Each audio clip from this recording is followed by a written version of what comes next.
All right, we're rolling. So, I think we're rolling. Are we rolling? Yeah, we're rolling.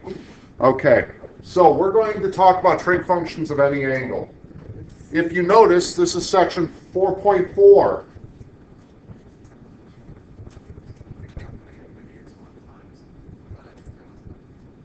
Okay, so I'm going to give you note paper. Give you 2 pages of note paper. If you need more, that's where they're at, okay?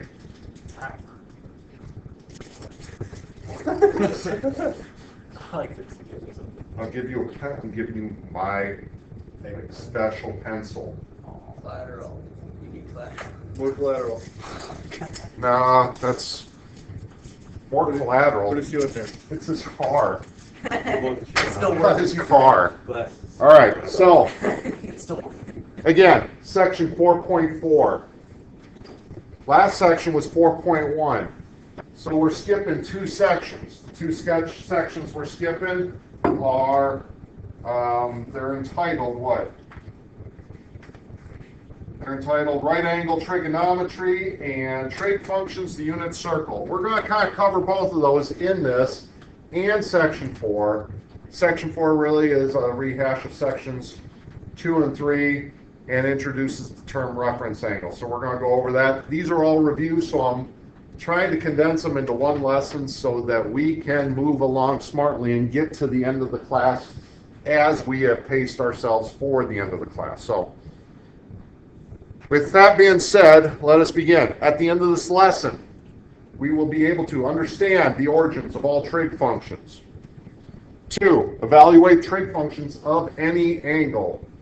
And 3, use reference angles to evaluate trig functions. All right? So, let us move on. Again, let's consider our unit circle. This is kind of review for us, but who remembers what all these values represent? I'm going to give you one question at a time. When I like calligraphy pen, if I circle this, what does that value represent? Is that a single value? What do I call this usually? Oh, what's that? Coordinates on the plane, right? Sometimes I refer to that as an ordered pair. Sometimes I refer to it as a coordinates of a point. Sometimes I refer to it as x and y coordinates of a point. Those are all true, but in the unit circle it has an extra meaning, does it not? Who remembers the extra meaning to that which I circled? What angle? Well, we look at that. Well, that is standard position of an angle, but it's also 0 degrees. It's also 0 radians. And then with that context, what's the significance of what I circled? Not quite. Not quite. All right. So review is in order. Good.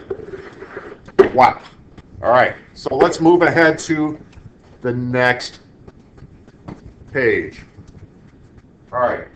We are going to consider a 30, 60, 90 triangle. I want to derive the lengths of all the sides of a 30, 60, 90 triangle. Okay? And that, in order to do that, I need to consider an equilateral triangle.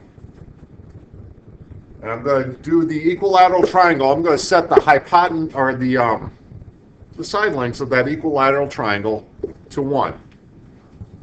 So everything's side length 1. You might have like a little tingle at the back of your brain where that hard drive is back there. And you might remember something from about this time last year in Algebra 2. More, Mr. Kaz. So, in order to derive the side lengths of a 30, 60, 90 triangle, first thing I do is I drop down an altitude. So, Before I do that, though, let's call this A. Yeah, B and C. And I'm going to create an altitude called AD. This is going to be on the quiz, I can guarantee you. So my altitude goes down. What's the important thing about an altitude? What angle does it have to make with the base? 90 degrees. Very good. If it's not 90 degrees, then it doesn't, if it's 90 degrees, then this does not represent the height of my triangle, right? Hence the name altitude. I'm going to call this point D. Okay? Now, even our teachers are born in barns. We're gonna have They are older. Well, we are older, yes. All right, so justification for creating the altitude. I want angle BDA to equal 90 degrees.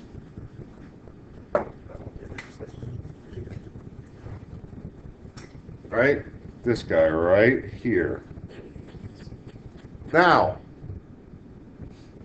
my next step is to declare angle BAD, the bad angle, this guy, BAD is 30 degrees. How can I justify that? Riley, how can I justify that angle to be 30 degrees?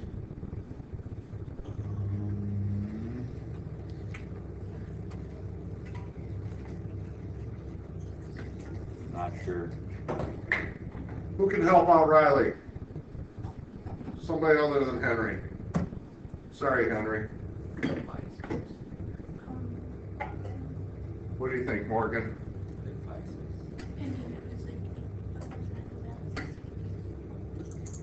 Oh, okay, so what is so I'm just going to use the single letter. What is, hey Logan, I can't remember if I marked you out. I did, okay. Angle B right here. What's the measure of this angle? How do we know that? Oh, all angles are equal to 60 because the sum of all angles in a triangle equals 180. Very good. Okay, so I know angle B is 80 or is 60. I know this is 60. I know BDA is 90 because I made an altitude, right? Well, I made an altitude, and altitudes are always 90 degrees with the base, right? We're going to get to that one, Logan, in a hot minute. We're going to get to that. Right now, we're still on the 30 degrees. So, yes, it does. It bisects the angle. That's another way of looking at this. But how do I know it bisects the angle? How do I know that this altitude bisects the angle? Does an altitude always bisect an angle? No.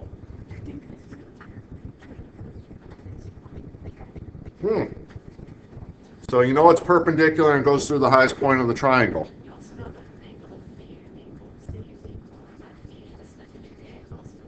Ah, there we go. I like that. Oh, that was good. That made my heart pitter patter. All right. So the sum of all angles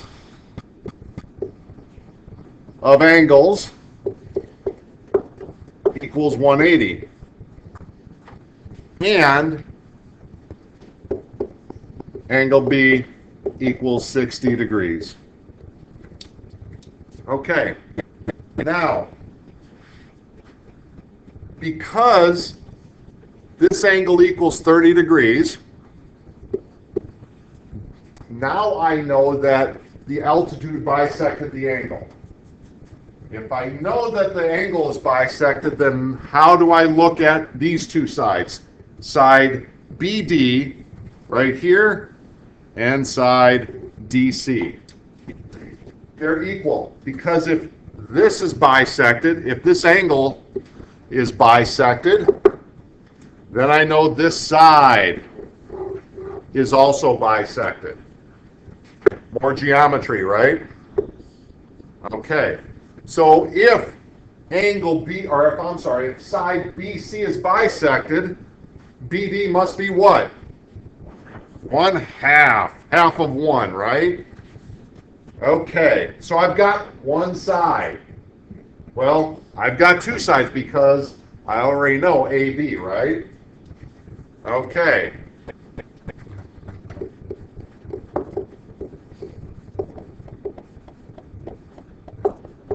So bisected angle, therefore bisected side.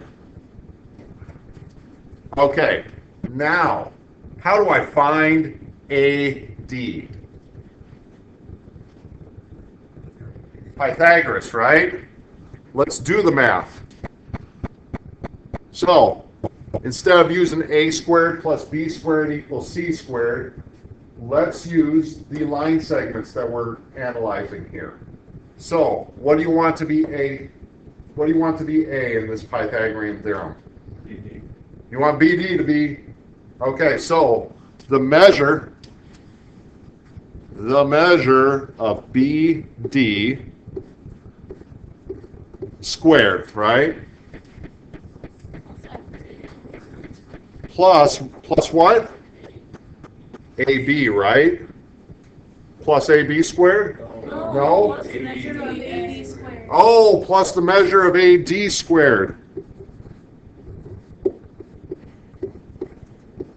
Equals what? Measure of BA squared. Good. Does everybody understand this notation that I just wrote down? Okay. Why don't I just write BD squared?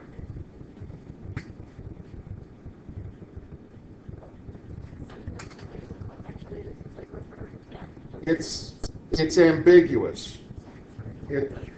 Think about this. If I got a square, right, and one side of that square is BD. If I square it, I find what of the square?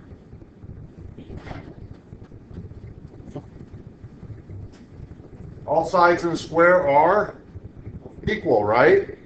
So if I square BD, I might be finding the area of that angle, right? Or the area of that square.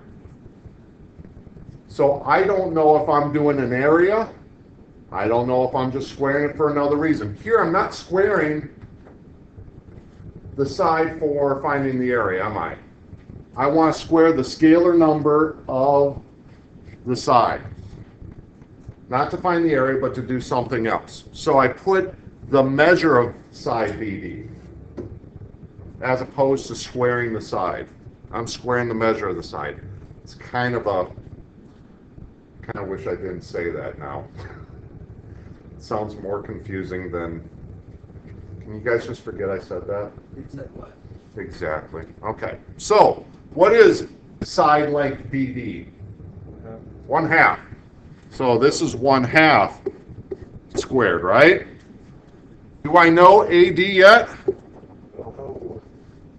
Oops. Plus measure of AD squared. And do I know BA? It's 1. So 1 squared, which is 1. Now I can do some math, right? Let's do some math. 1/2 squared is plus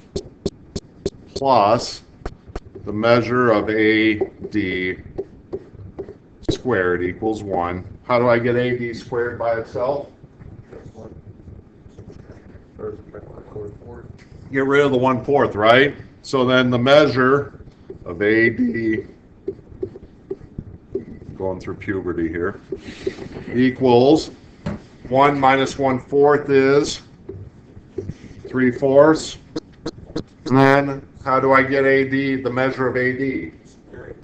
Square root. Square root. Right. not root, Right. not root, root, square root. So square root both sides. The square root to the left side, I get the measure of AD. And over on the right-hand side, I get the square root of, let's do this. I get the square root of 3 over the square root of 4, right? The square root of 3 come to a fancy, nice, neat number. It's the square root. Now I'm looking at the numerator. For those who are, you're good. You're ahead, but you're good. The square root of 3 is not a neat number, is it? So I just write it like that.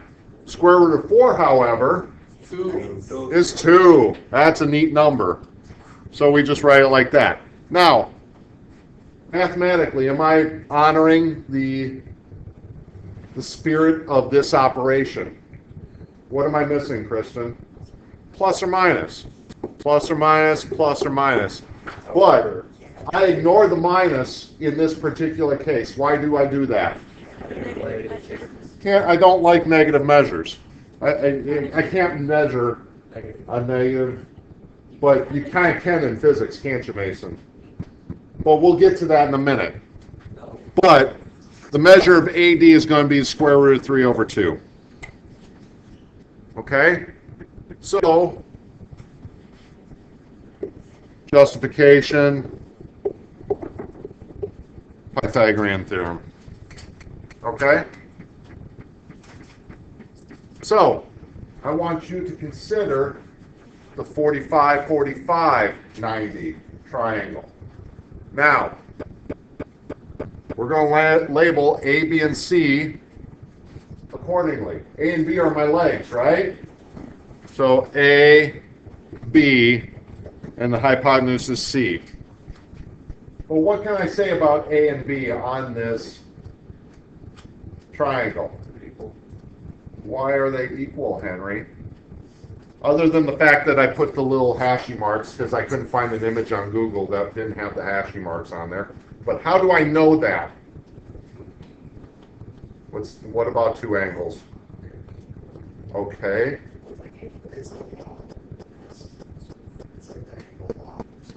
Yeah, so instead of trying to give it a name, let's describe it. If two angles equal the same, this side is equal to the same. Yeah, so if these two angles are same, then this side and this side are equal, right? No? So so if two angles in the triangle are the same, the sides opposite those angles must also be the same, right? Okay. So what I'm going to do then is I'm going to change side B and call it side A, because A equals B, right? Yeah. Why do I do that? It's less confusing. In what sense is it less confusing? I can't use the Pythagorean theorem anymore, can I, Zach? It is less variables, but can I use the Pythagorean theorem anymore? But this isn't a B. So I'm just using the substitution property. This is really B, right? This is really B, but I call it A because the measure of those two things is the same, yes? Okay. So then I can use the Pythagorean theorem. Do the Pythagorean theorem on your note. I shouldn't have put this in here. I really shouldn't have put that in there because I want you guys to do it on your own to find C. I really shouldn't have done that. Hey, over there, look. Square root 2 of 2. All right. All right, so I use the Pythagorean theorem to get square root of 2 over 2. Okay? So, the labels are given. I changed side B to side A because of substitution. A equals B. And then this is also A squared plus B squared equals C. Not G. C squared. Okay? I'm glad I gave that pencil, Logan. You're taking some killer notes. All right. Now let's look at that unit circle again. Why did we go through that whole... No, let's go back to the triangle. No, let's go to the unit circle. Who remembers this mnemonic?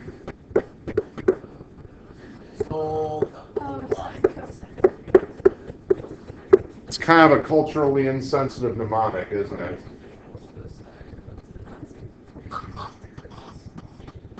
I don't want to ask. Yeah. I'll ask. When I was growing up, this was a they said there was an Indian princess or something called Sokotoa. It sounds like an Indian name, right? Like a Native American Indian. And so it was Princess Sokotoa. I think they made a Disney movie about her or something. But anyhow, that's why they're culturally insensitive. But they don't do that anymore? Okay. Then just forget I said that too. What? Just forget anything I say. All right, what does so mean, Ben?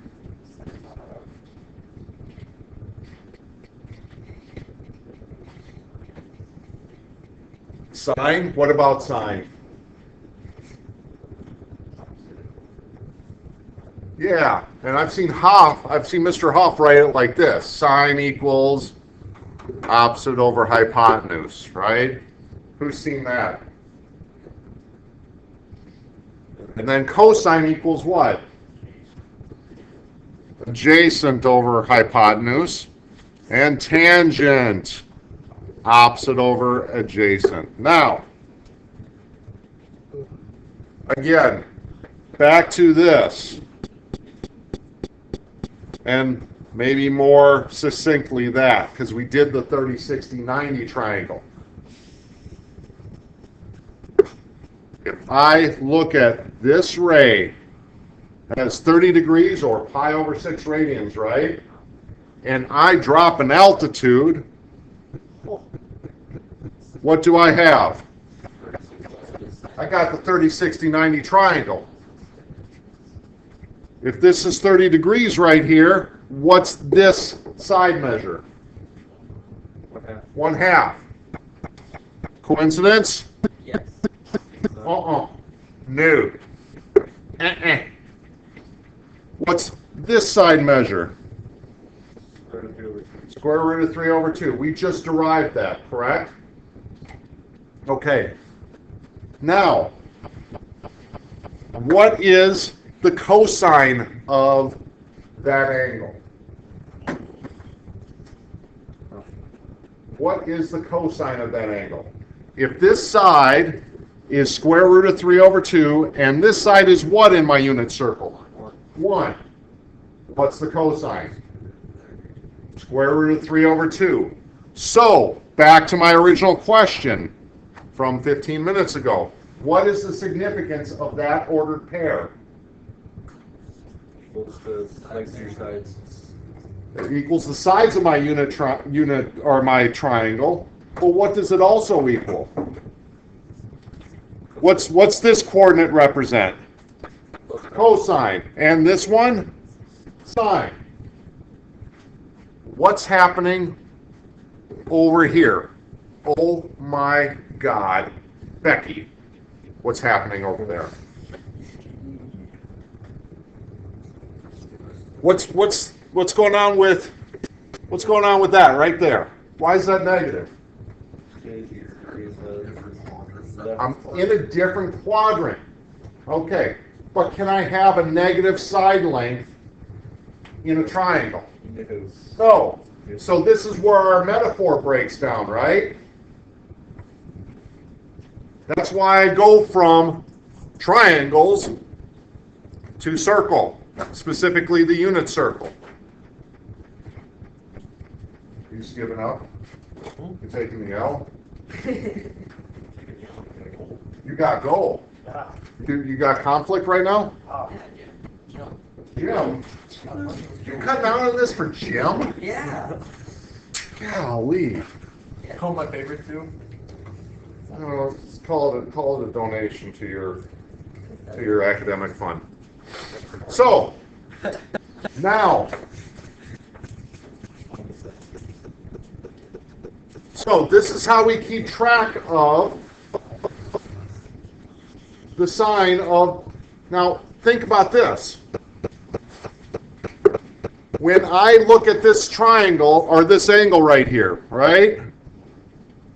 I look at this triangle and I apply all the same rubrics that I just applied to my 30, 60, 90 triangle a couple pages back.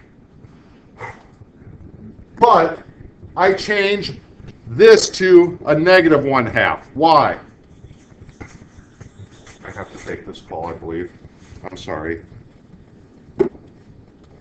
Okay.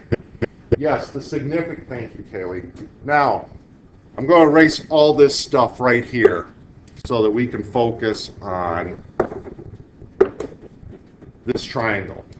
Now, the significance of the angle that I'm analyzing, the angle that I'm analyzing is this angle. That angle is 120 degrees, or 2 pi over 3 radians.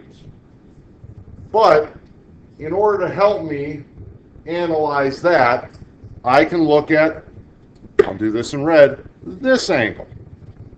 Because that angle is what? 60 degrees, right? That angle has a name. It is called my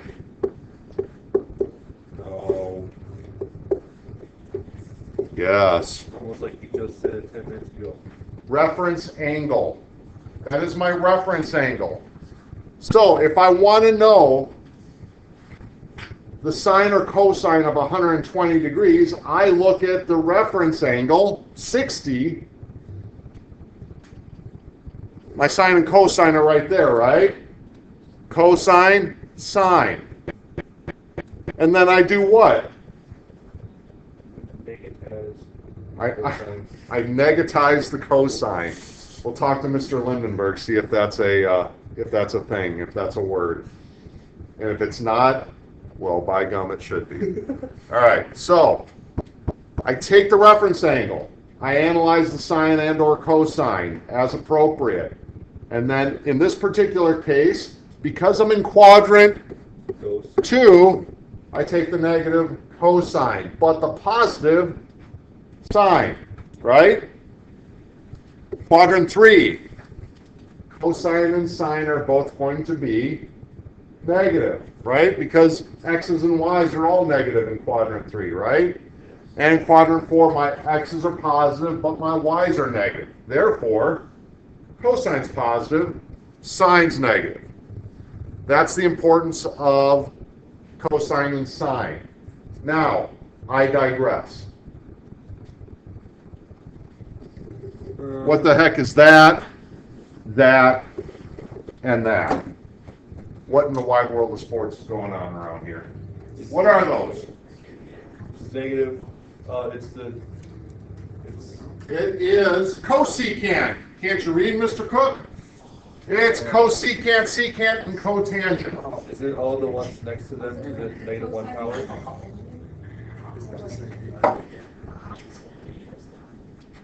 Here's what we're going to do. We're going to define cosecant. Cosecant is, if I have angle theta, the cosecant of theta is 1 over the sine of theta.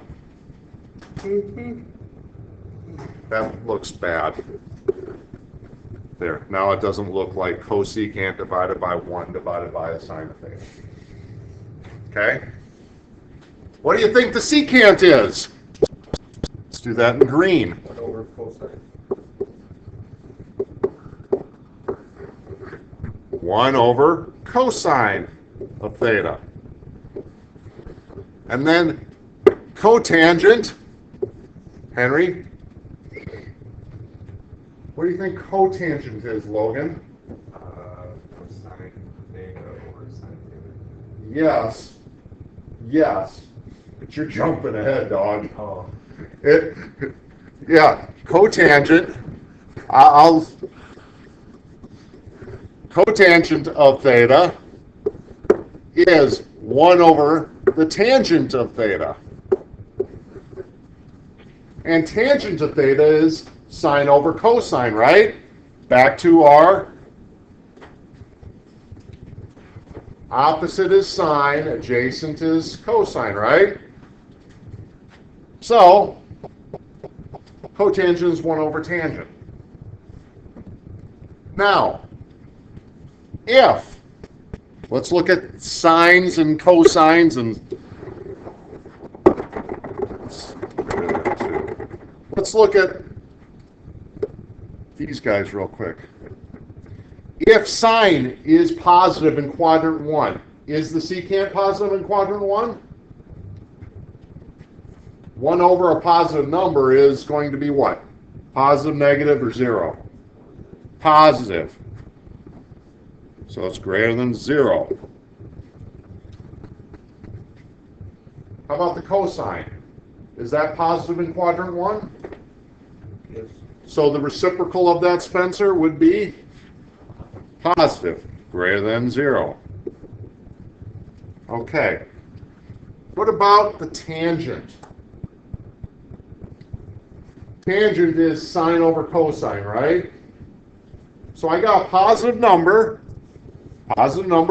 divided by a positive number. What should I get, Logan? Positive number.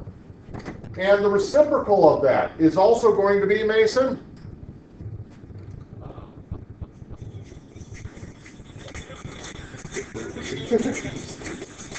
That's okay.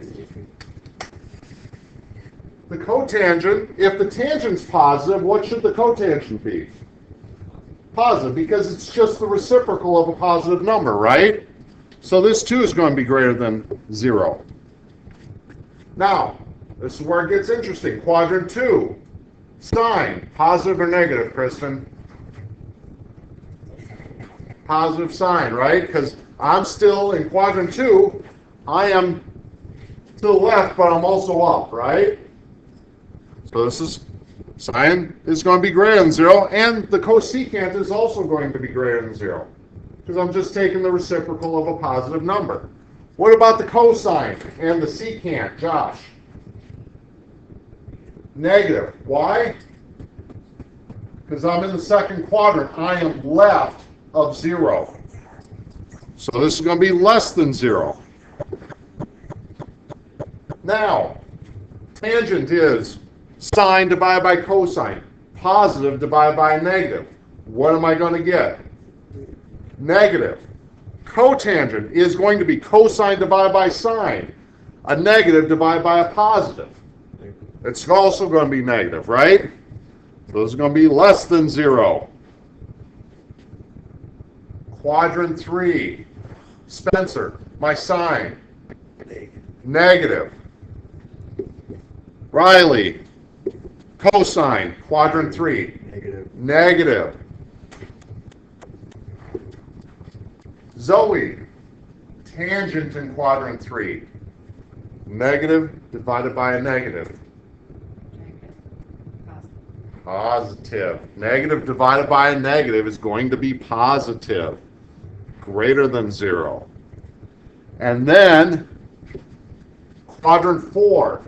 What's positive, Ben? Sine or cosine? Yep. So you're down here. Cosine's going to be positive. Very good. Greater than 0. Which means what, Kaylee, is negative?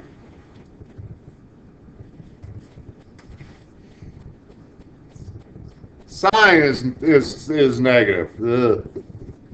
Sine is negative. Thank you. And then negative divided by a positive, or a positive divided by a negative, is going to be cotangent and tangent, right? So what do I get when I divide negative and positives? Zach? I'm going to get negative, less than 0. Does everybody understand how that works? Now I'm going to erase all this business because something I see some students do at the beginning of every quiz I like is at the beginning they will do this. They will say, well, I know cosine's negative and sine's positive. I know cosine's negative, sine's negative. I know cosine's positive, sine's positive. And I know cosine's positive, sine's negative.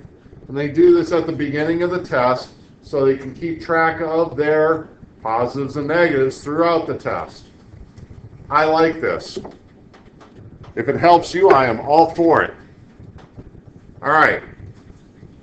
Practice set. I expect there to be a lot of questions on this, but practice set due on Thursday of next week.